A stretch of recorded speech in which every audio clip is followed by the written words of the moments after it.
Bansay buddies,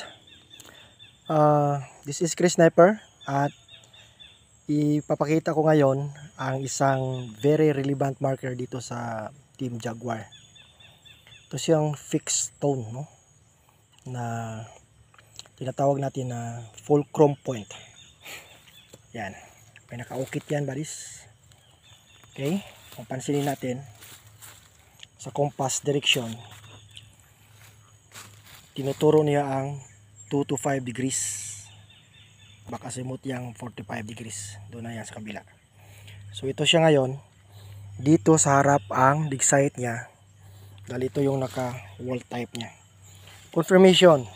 Ano? Okay, tingnan natin. Ang tawag nito open box. Open box enclosure. Okay? Confirmation ng item ito. Tamago hole. Then with katakana ha. Okay? Yan. Parang all seeing eye lang yan eh. Yan. So in front niya, ang sukat 3 feet. Dahil may confirmation na code it's C. Numeric yan. 1 yard in front. Istakahan natin. Yan. May istaka na tayo dito. Confirmation naman sa kabila. Ayan. Yan ang kanji shita. Ayan. Ang pinakataas na point niya dito pa rin tatama sa dig site. Okay, meron pa yan. Letter H, no?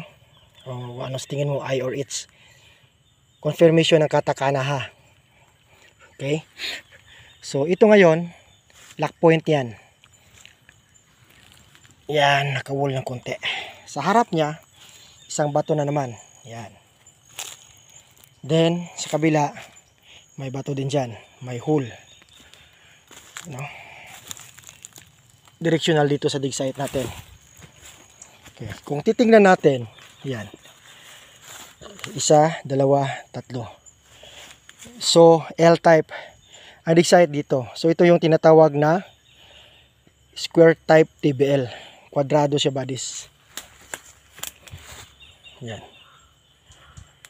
Okay. So, ang dig site dito na diretso. Yan ang given ng stone marker na yan. Siyempre, kung yan deposit drum type ito. Sa ano natin sa detection. So, thank you for watching. And bansay.